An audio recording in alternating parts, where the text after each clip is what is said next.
Okay, here's our defensive zone positioning video. Now, with our defensive zone positioning, we have a bull, we have foxes, and instead of hawks, we have guard dogs. Okay? What do bulls do? Bulls charge, and bulls are always the closest player to the puck. Okay, whoever's closest to the puck is the bull. Okay? What do foxes do? Foxes are cunning. Okay? Foxes look for opportunity to pounce. And what do guard dogs do? Well, guard dogs have the most important job of all. They protect the house. This is the area where most goals are scored. Our guard dogs protect this area with ferocity. Okay? So let's look at these roles with a game situation. So let's say red has the puck in the corner. Okay, now when red has the puck, let's say below the tops of the circles, the bull is almost always going to be the defenseman. Okay, so when it's on the left side, it's going to be the left defenseman is going to be our bull. They are going to charge and pressure that puck and try to force X1 towards the boards and away from the net. Okay, and we got a fox. So our center, now center's always a fox. No matter where the puck is, the center's generally always going to be a fox.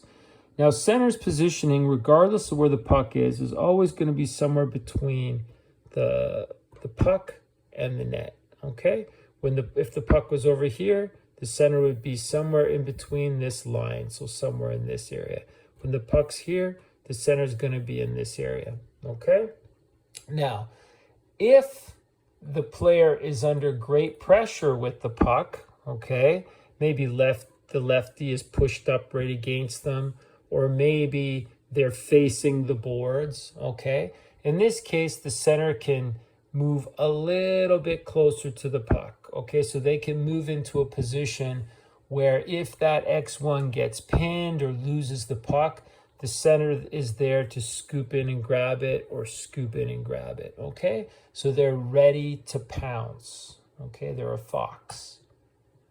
You have another fox. This is your high fox, okay? Your left winger. And again, what are foxes' jobs? Their jobs are to support, okay? The center supports any pucks down low. The winger supports any pucks up high. So if that defenseman was to knock that puck away, the left winger's there to grab it, okay? What else does the left winger got to look for? What other things do they have to pounce on? Well, if X1 passes out to the D, that left winger has to close out quickly. They actually become the bull when that puck comes high. So they need to pounce and charge quickly. Okay? One other thing the left winger needs to be aware of is if this player cuts into the zone. Now, one thing I want to say about the left winger is the winger's positioning. The winger should always be facing towards the boards. When you are facing towards the boards and you're not too close to the boards, when you're standing off the boards, you're going to be able to see the man you're responsible for keeping an eye on, for covering, okay? But also you're going to be able to see the puck, okay? So if this player cuts in, you're going to be there to jump in. If they pass to the point, you're going to be there to jump in, okay? That's how you want to position yourselves, wingers.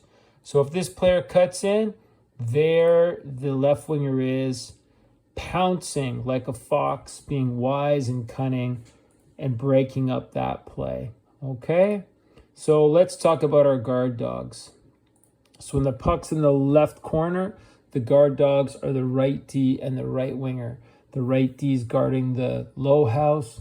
The right winger is guarding the high house. Now let's look at their job with a little bit of offensive pressure. So we got 5 red X's on the ice right now. Let's say they work the puck down low to this player in the low house. Well, who's going to break that up? Of course, it's going to be our guard dog, the right defenseman, who's going to attack that puck ferociously, okay? Or maybe they have somebody waiting in the high slot. Well, who's going to break that up? It's going to be our right winger, who's going to attack the puck ferociously. Now, one thing to keep in mind with that winger, That winger also has to keep an eye on X, okay, over here on the point. But the good news is when the puck is low, you actually don't have to stand way out here by the winger to cover them. You can stay here, and you are only one stride away from stealing that pass. But your stick has to be on the ice, your knees have to be bent, and you have to be ready. And there's the right winger stepping out to grab that pass. Okay, only a stride away from stealing that pass. All right, what if the puck's on the other side? Well, it's exactly the same as what we just saw, except now the bull is the right defenseman. You got your center halfway between, who's your low fox. You got your right winger, who's your high fox. These guys are cunning. This guy is charging and pushing you to the boards, and you got your two guard dogs guarding the house. What if the puck comes high? Well, there's your right winger, who's now the bull, who pounced on that puck, who came out and became the bull. Well, what else does everyone else have to do? The center's going to move, just like I said, halfway between the puck and the net, okay?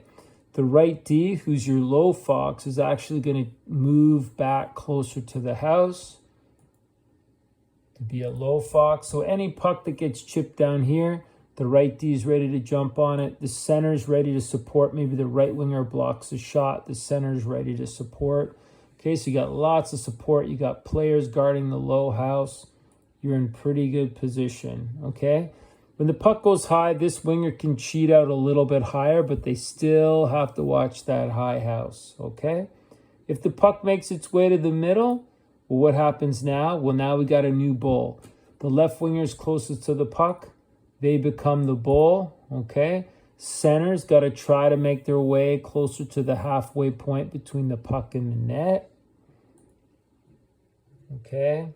The right winger's got to hustle back, okay? Get a little closer to the house. That is your high support. So you got two foxes, and your right D's going to hop into the back into the house.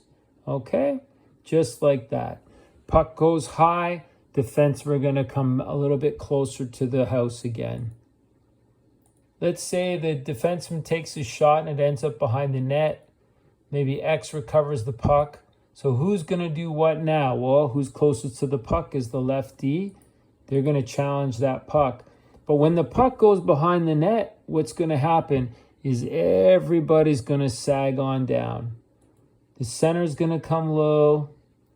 The left and right winger are going to come low. We're going to bring all four people right into the house to protect it. So there's no way we're going to let that pass come through. We're going to guard the house ferociously. Okay?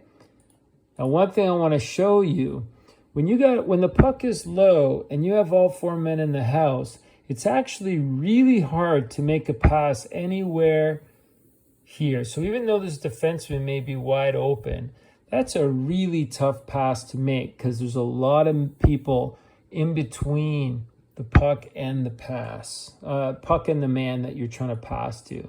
So you can see right there, pretty easy for the left winger to steal that puck, okay? Now what the team can do is they can slide their defenseman way out here.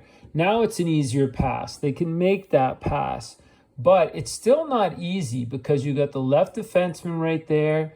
You got the left winger who hopefully their stick's on their ice and they're anticipating that puck getting stolen, getting passed. They're in a position. So two chances to steal it. But if that puck gets through, left winger becomes the bull. They got to close out hard. Okay, now one thing I want to say, shots from here do not worry me as much as shots from the middle of the ice. These are relatively low percentage shots, okay? So we got lots of people in the way. We got a winger who's closing out, trying to get in the shooting lane. I'll give up that shot. I don't want to give up easy passes in here, and I want to avoid having passes being made to that defenseman right there. So we're all going to collapse in the house. If one happens to get through, left winger is going to close out on it, okay? So that covers that. Does it seem complicated? Well, let's look at it without the offensive players on the ice. Just imagine this puck moving around the ice, and let's see where people go. When the puck is high, who's your bull? It's your left winger. Puck is high, the bull is always going to be a winger. The puck is low, the bull is always going to be a defenseman. Center is your support player, always halfway between the puck. When the puck goes to the middle, you got a new bull, the right winger. Okay, so again, puck is high, winger is high. Your D are going to move back into the box. When the puck is here, you're going to have your two players. You're going to have your center in the midpoint. If the puck goes back to the half boards, puck goes low, the bull is the defenseman. Center moving to the middle.